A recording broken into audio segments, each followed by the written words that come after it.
Good evening, everybody. My name is Tennille Murray. I'm the Community Engagement Director at HAA, and it is my pleasure to welcome you tonight to our Wednesday night Zoom series. Tonight is a very special night. We are 9 months into the war against Hamas.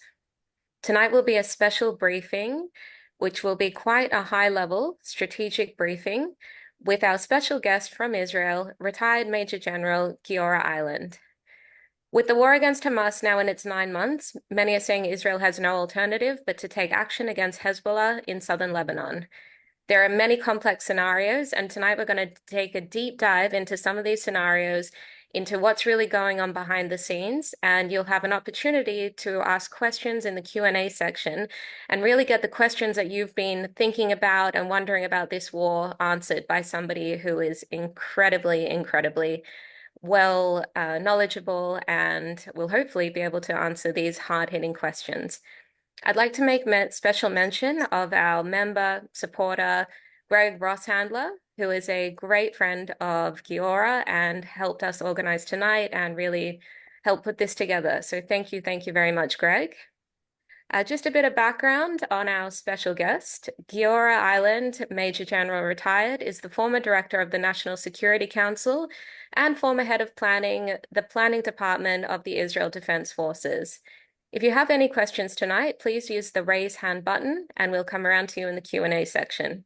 Thank you very much, and please welcome our guest. Thank you. Thank you. Thank you very much. And can you hear me? Yes, all good. Okay. Well, it's my pleasure to be with you. Australia is quite far away. I've never been there. So the Zoom helped us to bridge the huge, let's say, geographic gap between Israel and Australia. And I will try in less than 30 minutes to give you the, I would say, the real strategic assessment of the situation. Of course, I can go later to details according to some questions that you might raise, but it is important that you will understand the big picture, which is quite a disturbing one. And there is also some Australian angle to what is happening here, and I will let you know. Maybe at some point you might be even helpful in regard to that matter. What we can see here is some alignment or an ability of two different stories, the Iranian story and the Palestinian story, to merge together and to create something that, well, the state of Israel never experienced something similar to that. And I would like to explain what is the rationale behind these two, let's say, movements or stories or narratives or ideological approach of these two enemies, the Iranian and the Palestinians, and to explain what is the current situation that emerged and what are the main dilemmas that the state of Israel faces in these very days. The Iranian story basically is very simple. The previous supreme leader, Khomeini, and the current supreme leader of Iran today, Ali Khamenei, that is in office for the past 25 years, they both said in very simple, explicit words that the state of Israel should be wiped off the map, or the state of Israel should be destroyed, or there is no way that a Jewish sovereign entity will be in this part of the holy Muslim area.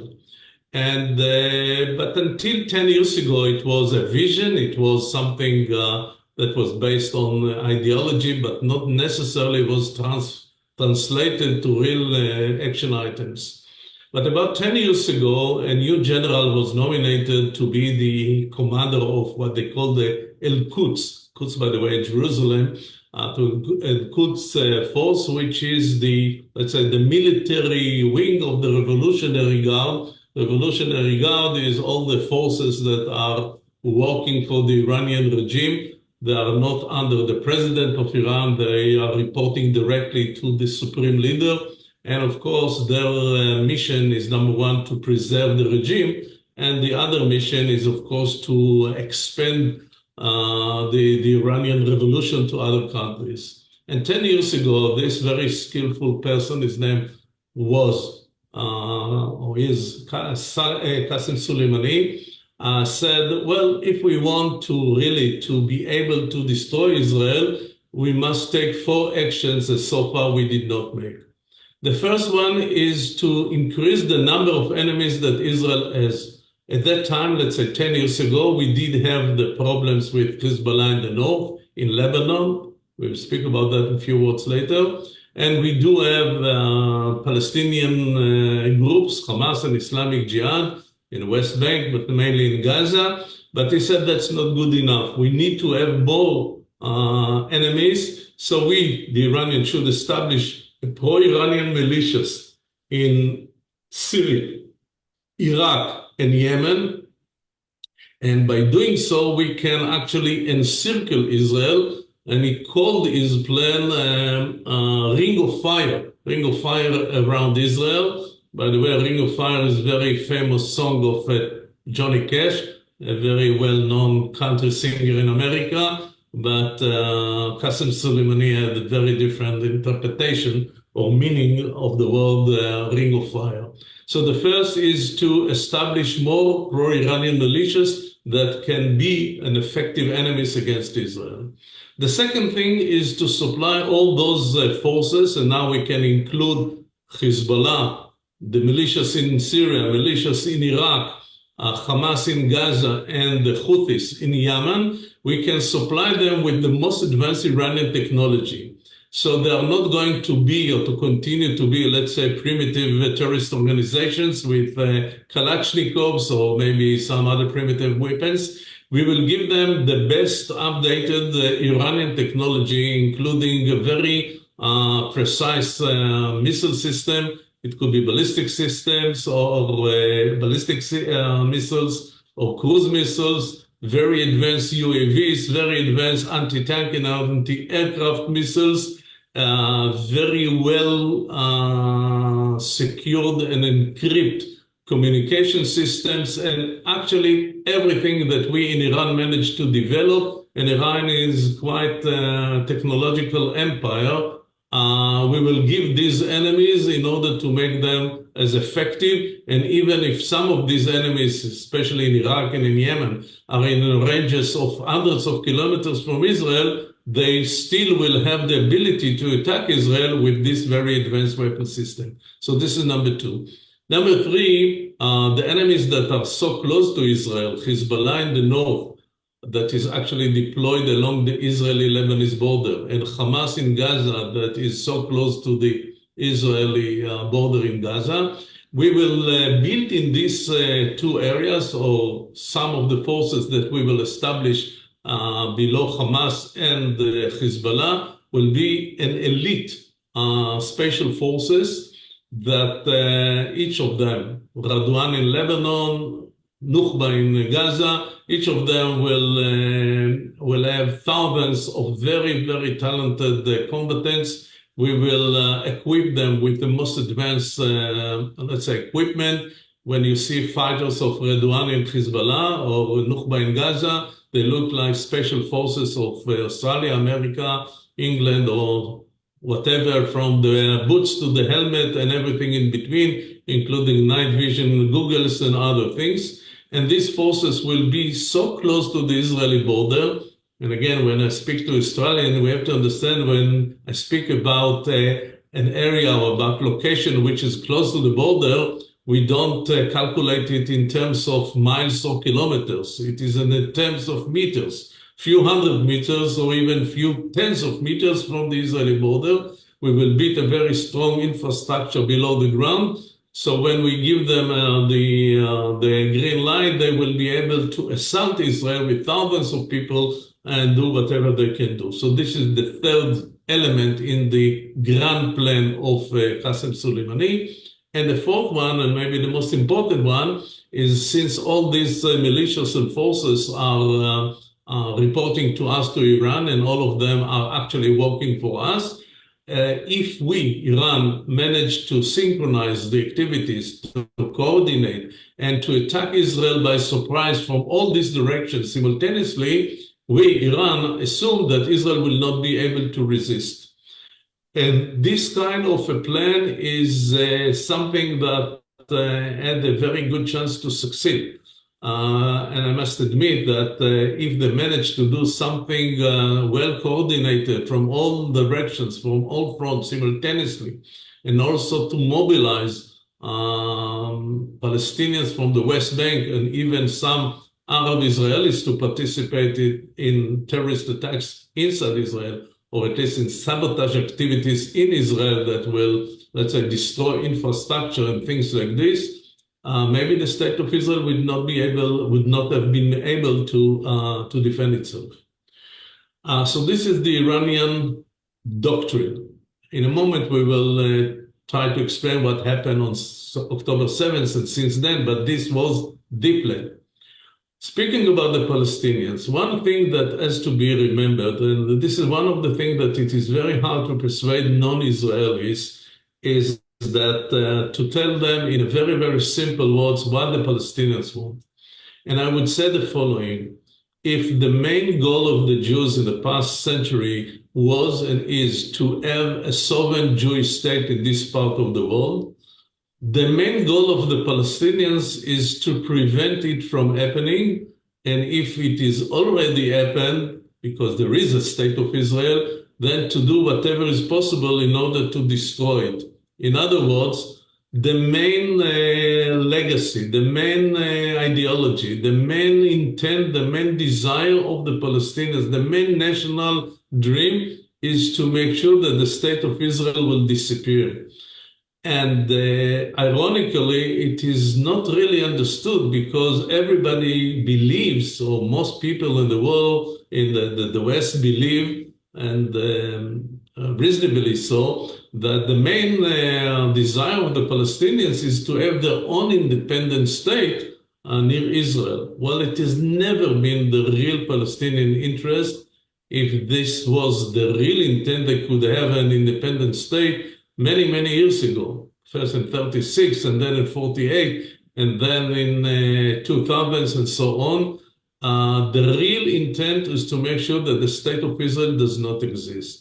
Now, this is a kind of a national, I would say, deep sentiment, but there is another element, and this is the religious one. And the more you are religious, the more you are committed to the codes of the Islam, then you have another motivation to make sure that Israel does not exist, because religiously it is not acceptable that this holy land will be governed by non-Muslims, and especially by Jews, who are described, according to a lot of Muslim sources, as animals, monkeys, rabbits, whatever. And of course, the real representative of this approach is Hamas. Hamas is a movement of Palestinians. It is, let's say, the Palestinian wing of a larger movement known as the Muslim Brotherhoods that was established in Egypt about a century ago. And it is not only that they are very religious, and not only that they believe that the Sharia, the Iranian religion, should be the ultimate, let's say, law in all the areas of the Middle East, but according to their dream, sooner or later, all the world will become Muslims, and this is the only way that the world should exist.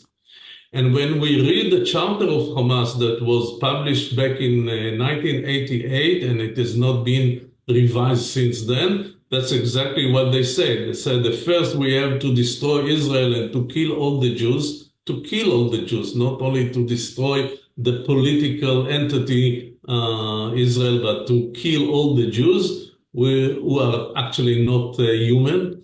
They are using very similar rhetorics to those of the Nazis. The Jews are not really human. And after we manage to achieve it, we should continue and do the same to the Christians, because there is only one legitimate religion in the world, and this is the Islam. This is the ideology, and this movement is very popular. And its popularity began to be a political matter back in 2006. A year earlier, in 2005, Israel decided to unilaterally withdraw from Gaza. I apologize, I was too lazy to prepare maps and to give you some more, let's say, explanations. and I'm terrible in technology. I don't know how to share screens, etc. So I gave up. But Gaza is a very, very small area on the very southwest side of Israel, if you want, between Israel and Egypt, a very small area. And it is one of the two Palestinian areas. This is one, and the second is the West Bank, which is east to Israel. Until 1967, Gaza was occupied by Egypt, and the West Bank was occupied by Jordan. And by the way, no one claimed in those days that there should be a Palestinian state. I mean, neither the Palestinians nor any other Arab claimed that in these areas there should be a Palestinian state. Both of them, both people in Gaza and in the West Bank, believe that they should be part of Egypt and Jordan, respectively. By the way, the PLO, the Palestinian Liberation Organization, was established back in 1964, 3 years before Israel conquered the West Bank and Gaza. So the Palestine that was supposed to be liberated, of course, is Israel per se. Anyway, Israel withdrew totally from the Gaza Strip back in 2005. We removed all the Israeli military and civilian presence there. And more important, we evacuated the border between Gaza and Egypt, what we call the Philadelphia Corridor, according to all the quad maps. So Gaza de facto became to be an independent state. I mean, they had a free movement between Gaza and Egypt. Israel was not, there was no Israeli presence in Gaza, and they actually became to be a state. More than that, in 2006, there was an election in the Palestinian Authority, and Hamas, that was very popular then, like today, won the election, and actually they took the power in Gaza, and they established a Hamas state, or de facto Hamas state in Gaza. The way that they did it is very similar to what the Nazis did in Germany a century ago. They actually managed to merge and to combine all the civilian institutions and services and municipalities and others into the Hamas system. They destroy all the, let's say, the walls between the party Hamas and the state, and they actually, Gaza became to be a de facto independent state. And a state is something that enjoys four characteristics. It has clear borders, it has a central or an effective central government, it has an effective armed forces, and they have independent foreign policy. And that's exactly what Gaza was. And we have to understand it. And of course, as I said, the ideology of Hamas as the state of Gaza is to destroy Israel as far as they're concerned, for obvious reasons. I will add another element, which is most people don't understand, that the intent to destroy Israel is at least implicitly supported by the international community, especially by the UN. And for a simple reason, 75% of the people of Gaza do have or do hold in their hands a refugee certificate. So a child that is born in Gaza, the very first paper that he gets is a refugee certificate. So 75% of the people of Gaza are officially recognized as refugees. Now, what is the definition of refugee? It is someone who's temporarily live in one place, but one day will return to his real home. And where is the real home? The real home is, of course, the state of Israel between the river to the sea. So it is not only the ideology of Hamas and the real ideology of the Palestinians, it is actually supported by the international community, although the real, let's say, malintent is probably missing, but in practical terms, that's what the message that the Palestinians get. Well, we are refugees, and someday we will return to be in our real homes, which is Tel Aviv, Haifa, Jerusalem, elsewhere. So just to conclude this matter, what really happened on October 7th is not that terrorist organization attacked Israel. This is a wrong, let's say, explanation or perception of the situation. What really happened on October 7th is that the state of Gaza began a war against the state of Israel. and they conducted a vicious attack against Israel, and I guess that you know most of the terrible atrocity that they committed on that day, on the days after that. So this is how this war began. I think that Israel made a lot of mistakes, and I don't think that there is time now to elaborate about that, but just to explain why the narrative is so important. Just think what could happen. Let's go to Europe, again, quite far away from Australia, but there are different countries in Europe, in Western Europe. One small country is Luxembourg. Luxembourg is surrounded by other countries that don't have any access to the ports. And most of the supply they get from the neighbor Belgium. What happened if the state of Luxembourg one day would attack Belgium, kill 1,200 Belgium, most of them civilians, and kidnap 240 Belgium, again, most of them are civilians, including children, babies, elderly people, etc. What would be the, let's say, the expected response of Belgium? Number one, Belgium would probably declare war on Luxembourg. Number two, Belgium would probably say, okay, all the supply that you, Luxembourg, get from Belgium, we will stop all the supply to your country because naturally you do not supply energy and other important supplies to your enemies. And at least the Belgium would have said, okay, we might reopen the supply from our ports to Luxembourg, but we will do it only after you return unconditionally all the 240 hostages that you captured on that terrible day. And if this matter was published in the world according to this, let's say, scenario, I guess that 99% of the countries and the people of the world would support Belgium and not Luxembourg. And someone might ask why, whenever it comes to the story between the state of Gaza and Israel, it is the other way around. Going back to the Iranian. As I said, the Iranian built this plan, and they believe, the Iranian, that by the end of 2024, something like a year from now, it would have been the right timing to begin an all-out war against Israel using all these enemies or these forces that they managed to build in the past decade.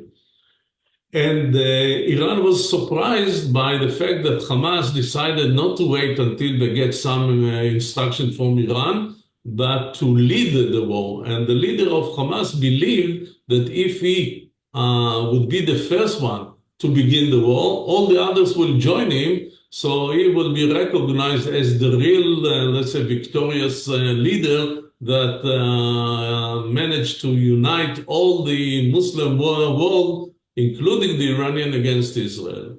Now, it did not work exactly according to his expectations, and the main enemy that Israel had and still has today is Hezbollah in the north. And Hezbollah in the beginning hesitate whether to join the war with all their abilities or to take a very, let's say, careful approach.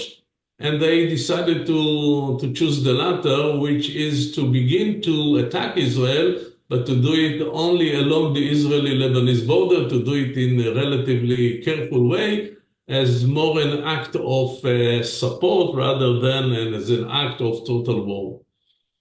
And what is happening in the past 9 months that we do have the war in Gaza, but the front between Israel and Hezbollah is becoming more and more violent. And actually, it could not be different because we respond sometimes in a very, let's say, aggressive way, and then they increase their activities. So there is a growing escalation along the Israeli-Lebanese border, and everybody understands that it cannot continue for long, or at least from the Israeli point of view, it cannot continue, because we actually are in a real attrition war against Lebanon. We still have a lot of missions in Gaza, although militarily speaking, we are quite successful. We do suffer from a lot of attempts of terrorist attacks from the West Bank, And another enemy that is very happy to participate in this party is the Houthis in Yemen. That again, it is a very poor, primitive country. Most of the people that suffer from terrible disease and from hunger. Nevertheless, they do have the most advanced Iranian technology, and they can launch precise weapons against Israel to ranges of 2,000 kilometers. Not many countries in the world can do it, but the Houthis can do it because this is actually an Iranian military, although the people themselves are Yemen and not Iranian. So Israel today is in a kind of attrition war that continues, and the real dilemma of Israel is to choose between two alternatives. One of them is supported by all the Israeli military experts, former generals like myself, but also the real officials today, from the defense minister down to the generals of the general staff and many others. And the other approach is represented mainly by the prime minister. The first option is to go for a deal in Gaza. Going for a deal in Gaza means that today there are in Gaza 120 Israeli hostages. About 50 of them are already dead.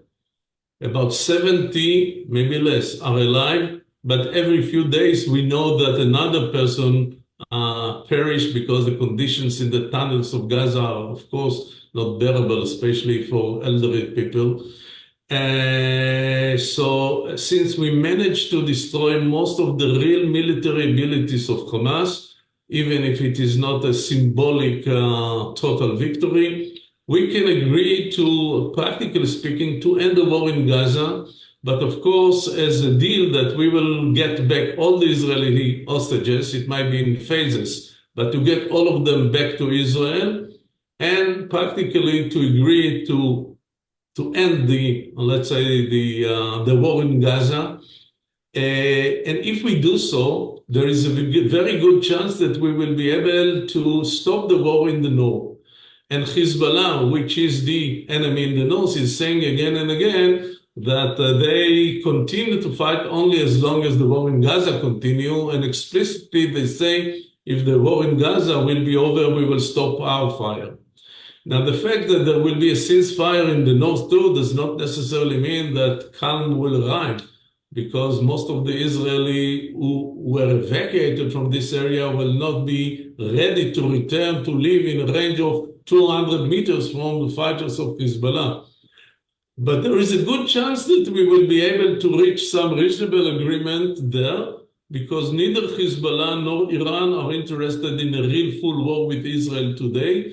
And if a ceasefire is achieved in Gaza, there is a good chance, or at least 50%, that we will be able to save the total war in Lebanon and to create, let's say, reasonable conditions there.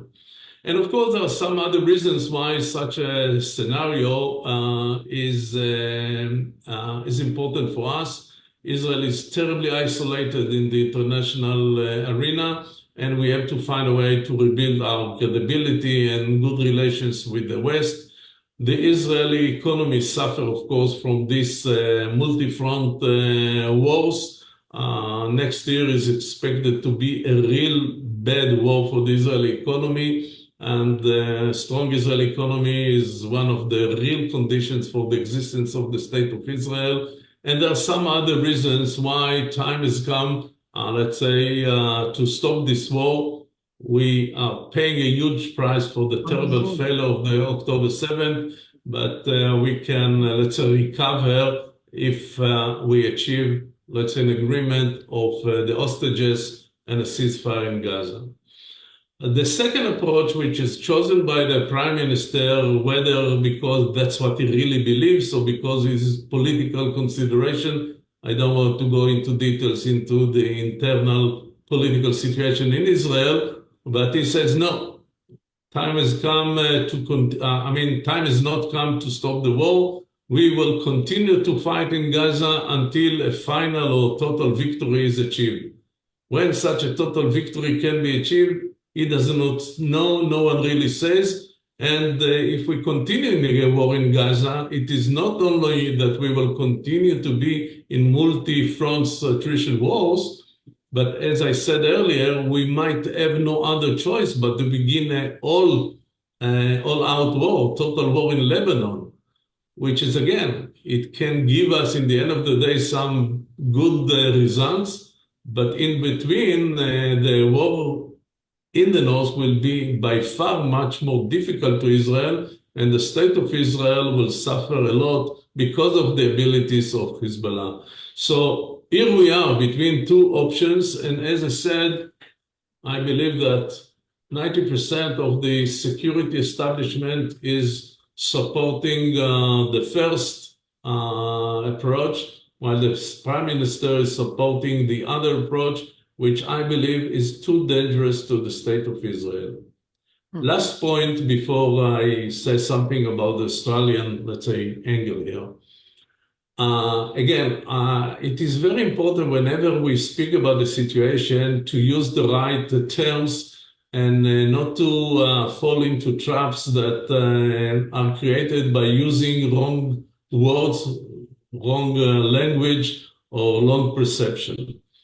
And whenever people speak about terrorist organization usually is a few thousands combatants that has a kafia and Kalashnikov in their hands. They have primitive weapon system, and they do terrible things, but it is something that from the military point of view, it can be contained. So terrorist organization could be ISIS, could be Al-Qaeda, could be some others. The enemies that we confront today are not terrorist organizations when we evaluate their military capabilities. We are speaking about very advanced armies or armed forces, not only armies, because they have air force and they have navies and they have ground forces, which have technology which is not inferior to ours. And they have tens of thousands of combatants that are fully committed to do whatever is needed in order to achieve their goals. These organizations are very, very rich organizations because they are supported by money that comes from Iran and Qatar. And if you have a lot of money, then it is very easy to recruit new people. Because in all those countries, Lebanon, Syria, Iraq, Yemen, Gaza, young people cannot find a decent work and get a good salary. The only way to get a new salary and good payment is when you join these militias. And you get all the, let's say, you get salary that could be 5 times bigger than the ordinary salary for someone who is, let's say, 25. So even if the ideology is not the main incentive, the economic incentive is huge. So we are speaking about very advanced armies around Israel that have only one goal, and this is to destroy Israel. Now, this by itself could be ended by Israel, but here we come to another problem, and this is the law of the armed conflict. And let me explain something very, very important. The law of the armed conflict was accepted exactly 75 years ago, in August 49. It was after the Second World War, and the international community, by the way, pushed by a lot of Jewish leaders at that time, wanted to create let's say, a treaty that will try to decrease the level of misery that population suffered during wars. And wars is something terrible, but what we could see in the Second World War, that the civilian population suffered many times more than the armed forces. Of course, the Jews were the main victims, but also many people in other parts of Russia, of Europe that were occupied by the Germans, or the Chinese and others that were occupied by the Japanese. So there was a real, let's say, good intent to make it, to write a treaty where all the, let's say, governments are supposed to join and to sign, in which they are committed to comply with the rules of this law of the armed conflict, that the law of the armed, the law of the armed conflict, that has not been revised or changed in the past 75 years. Now, this law of the armed conflict is based on three assumptions. I would say three naive assumptions that maybe existed in 49, they do not exist today. Number one is that the future wars will be between countries, one country against the other. Now, since 49, most of the wars and most of the conflicts in the world did not occur between country A vis-a-vis country B, but between countries and organizations, terrorist organizations, guerrilla organizations, criminal organizations. So the wars are not between countries, but between countries and organizations. And naturally, those organizations are not committed to any international code. The second assumption was that everything would be reciprocal.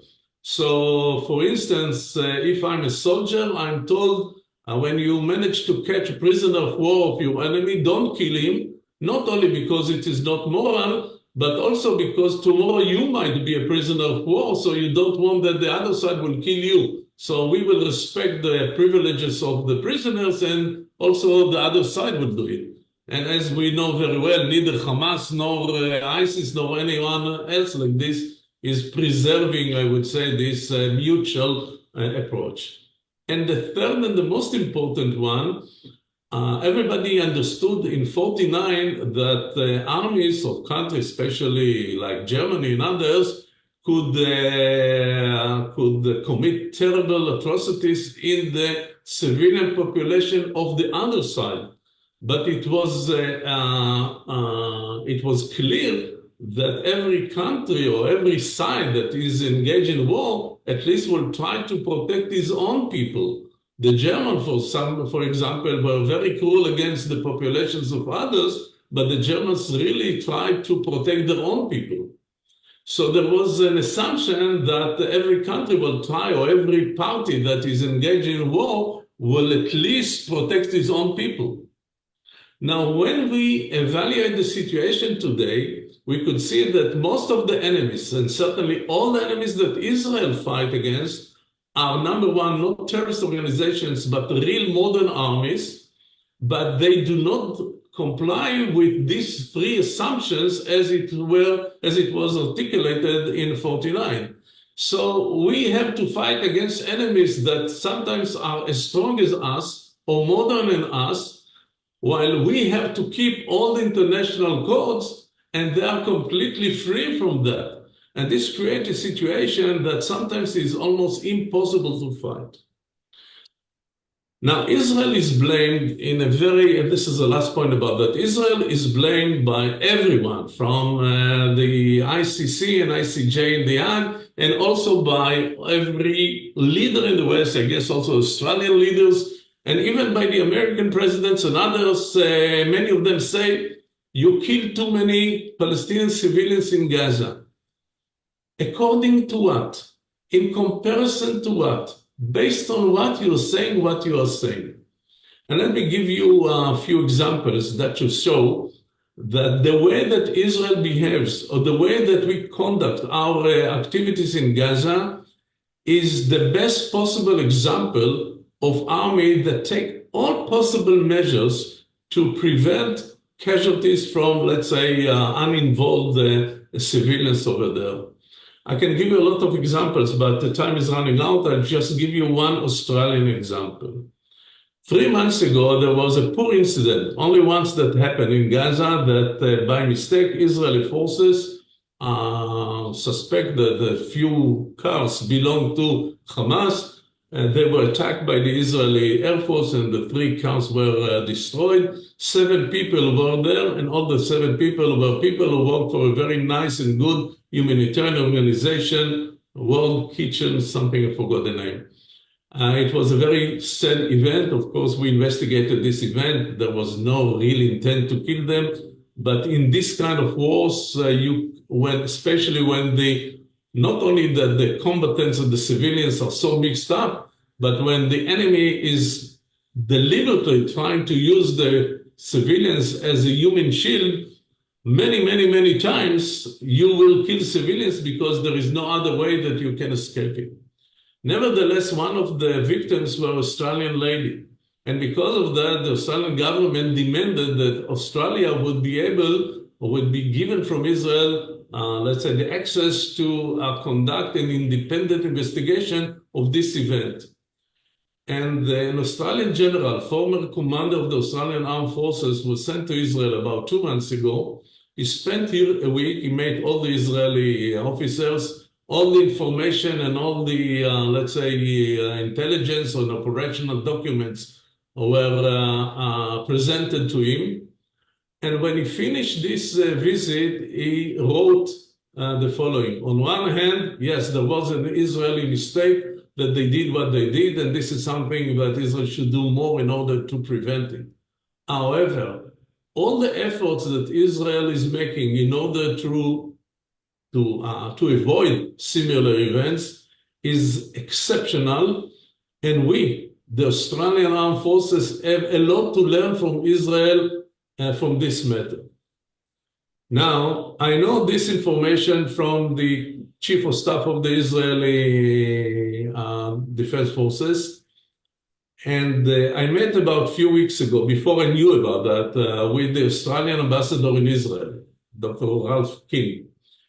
And yesterday, the day before yesterday, I called him and I said, why didn't you publish the report of this Australian general? Whenever you have something bad to say about Israel, you hurry to say it, whether it has some basis or not. So many times it's based on rumors and on sources that are not reliable, not to say deviated because of obvious reasons. Now there is an authentic, independent Australian investigation. Why no one in Australia and no one in the other parts of the world know anything about the finding of a very distinguished Australian general? So he didn't have a good answer. He said, well, I should see, I should check, it is not up to me, it is the government, etc. I'm saying it because whenever you are listening to criticism against Israel that come from any part of the world, you would only hear politicians, lawyers, and reporters. You never hear any general in the West who says or would say something that Israel is not behaving in a proper way or even in a distinguished way.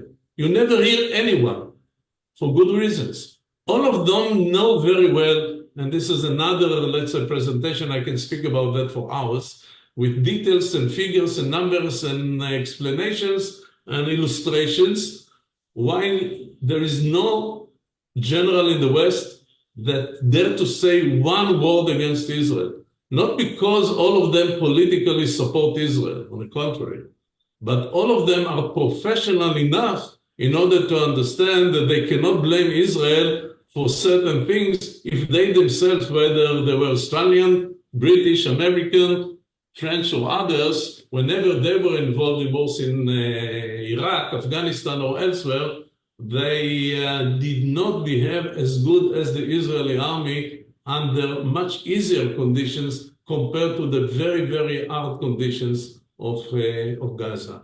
So this is something that at least you should take it into consideration. Okay, let's open it to Q&A. Thank you very much. Before we head to the Q&A, I'd like to introduce President of the Australian Jewish Association, Dr. David Adler. David, would you please pop in? Sure. Thank you very much, Tennille, and thank you, Giora, for that fascinating discussion, and I'll tell you an action point at the end. But as we do each week, at the end of the event, if you're not yet actively supporting AJA, please go to the website, make a donation, make sure you've subscribed to the email list, follow the social media for frequent updates, news and views.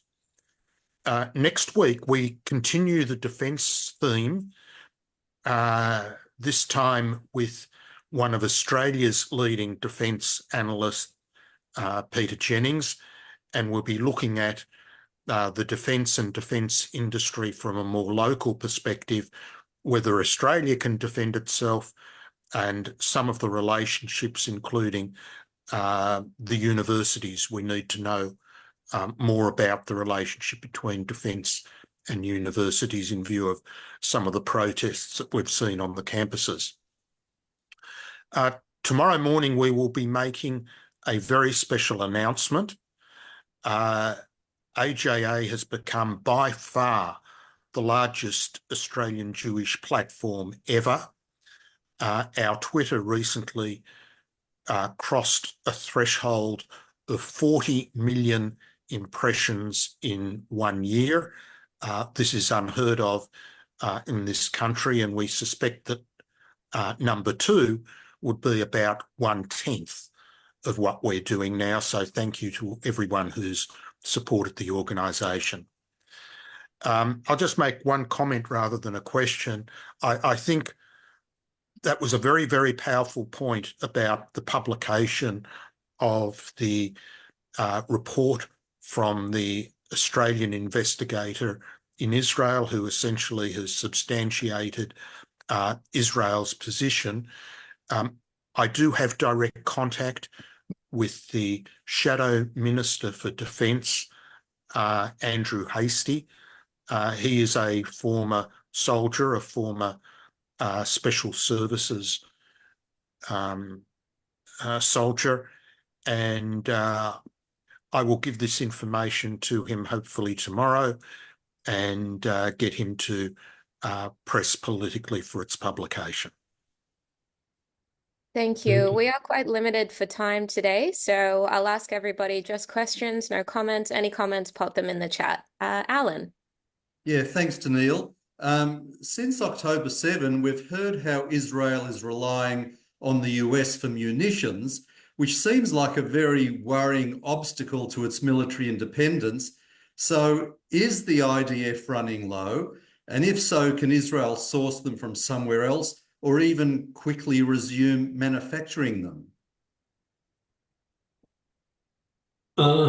You touch a very sensitive and right point. I mean, this war continues in the past 9 months. We are fighting against Gaza. We're fighting in Lebanon on a daily basis. We fight against the Houthis in Yemen, not on a daily basis, but sometimes. We had to defend, I did not mention it, against a very, let's say, aggressive Iranian attack, direct attack on Israel. In April, they launched about 350 missiles and UAVs and cruise missiles against Israel. And we have to be prepared for different kind of scenarios. And of course, we are running out, not running out, but we do use a lot of ammunition, more than that, in order to be not only effective, but again, in order to prevent too much collateral damage, we prefer to use precise munition almost in every case, because otherwise we would have killed, let's say, 10 times more civilians in Gaza or in Lebanon. And precise munition is very expensive. And unfortunately, we are not the only ones who need it. Also, the Ukrainian needs it. And what happened since the beginning of the war in Ukraine is that many European countries suddenly decided that their arsenal was too small and they want to increase their military capabilities. And everybody is looking to purchase the very, very same kind of munition, weapon systems, and other things. Even raw material becomes to be sometimes a bottleneck. So it is a problem, and this is one of the things that really this American administration, we have at the first, in let's say a very proper way, did supply to us almost whatever it could, but at some time we began to use this matter as a political leverage against Israel. Don't do A or don't do B, and if you do, we will halt and stop the supply of weapons. And this is something that I think this administration did understand it was a mistake. Now they resume it. But we have to understand, if we are at a war in Lebanon, and it might last, I don't know, 2-3 months, and it will be very, very intensive, it is not only important that we will have enough ammunition to end the war successfully, we must have enough ammunition exactly on the day after. Because if we run out all the ammunition in that war, no one will give us any room and space immediately after that. There are so many other enemies that then might begin to attack Israel, including Iranian directly. So we need to have much more munition. Yes, we rely too much on the Americans. Now we make huge efforts to be much more independent, to produce most of the weapons by ourselves. But it is a process that can take years. It is not something that you solve it in one day. So this is an important matter, yes. Thank you. Jeff. Shalom. I often wonder about the Obama, Biden, Harris troika and their outrageous troika of appeasers with respect to Iran and the $150 billion. So I find it difficult to understand whether I should believe that they really are that naive or they're just simply Jew haters. What do you think? There are three relevant points here that we should say. The very first one, before we blame them, we have to look at ourselves. And you know, I had a commander many times, many years ago, he said that whenever you put your finger and say you are guilty, make sure, notice that three fingers are against you. Find first what is wrong with you. And when Biden came to Israel a week after the beginning of the war, and he was not the only leader, many European leaders came to Israel and did show some support to Israel. Most of them asked a simple question. Okay, what is going to be in Gaza on the day after? And Netanyahu gave them a very blunt and not polite answer, something like, well, when we reach the day after, we will speak about the day after. It was a terrible mistake from the Israeli point of view, but it was, I would say, embarrassing, almost humiliating approach of the Israeli Prime Minister, and Biden became furious because of that and because of similar announcements. So we have to understand it. By the way, Donald Trump, if we expand the question, is also mad at Netanyahu much more than many people think because of many reasons. Let's not elaborate about that. But there are two other points which are fully Americans, and here I tend to agree with you. You cannot use this boycott during a time of war that Israel is in a real existential war. You cannot do it. And by the way, Israel is not fighting only for itself. Of course, we do it for ourselves. But everybody understands that without Israel, all this region would have been under full Iranian control already. So we are actually the only real effective force that can block Iran, and we do serve a lot of American interest in the region. If Israel did not exist, Jordan would have been under Iranian control already, and many other things. And the second point about the Americans, this is the typical American naive approach. They fail to understand the nature of the Israeli-Arab conflict, and they have, let's say, a naive belief that if Israel is ready to withdraw from more areas, then peace will come to the region, and they ignore the very fundamental, let's say, sentiment of the Palestinians. As I said in the beginning, this is to make sure that the state of Israel does not exist. And Americans, unfortunately, find it very hard to understand it. And this is something that maybe we fail to explain, at least to this administration. Thank you. David. Yes, Giora, I've done some studying of the Quran, which I'd like to pass to you somehow. It may be of help understand the situation. I can't go into details here, no time, but is there some way of like having your email or something like that? Sorry, could I Bill? I think I'll answer that if if you've got anything, or because we won't get around to all the questions this evening, you can email us or our office line, send us an email, and we'll facilitate a contact with Giora. Okay. Dennis, would you like to unmute, please?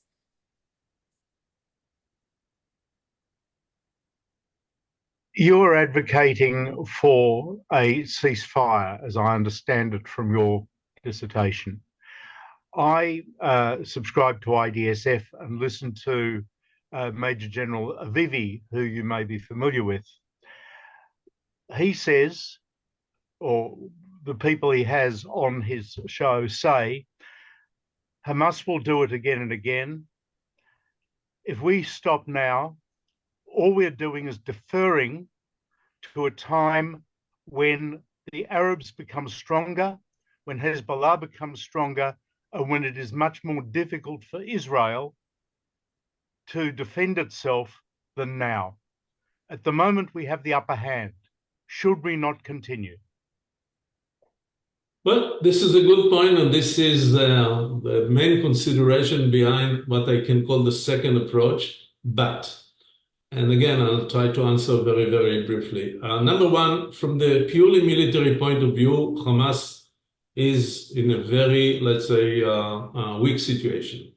Number two, if we want to prevent Hamas from being able to rebuild its force, the main activities should not necessarily be a military one. It is about the money. If we manage to stop the flow of money from Iran and Qatar, most of them, by the way, are coming to the hands of Hamas via the European financial markets. So it is something that has to be done in a different way, and Hamas, without the billions of monies that they got from Qatar, would not be able to do anything, not to mention to rebuild the very destroyed Gaza today.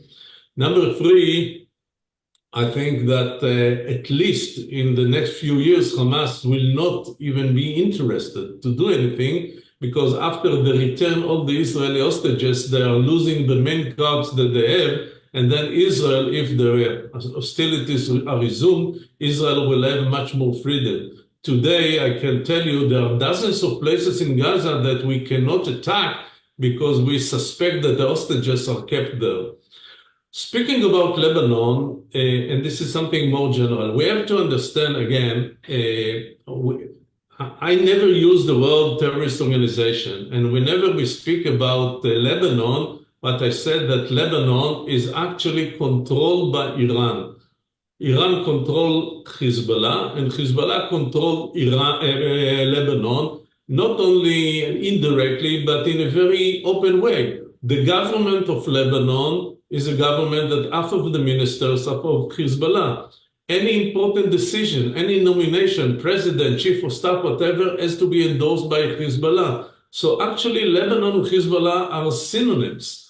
Now, if we make a mistake, as the Americans push us, so if there is a war between Israel and the North, that we should fight only against Hezbollah, it would be a terrible mistake by Israel, because Hezbollah has about 150,000 rockets and missiles. They have about 100,000 combatants, and they're ready to sacrifice many of them. And during that time, all the state of Israel will be covered by hundreds of missiles every day. Israel will not be able to sustain.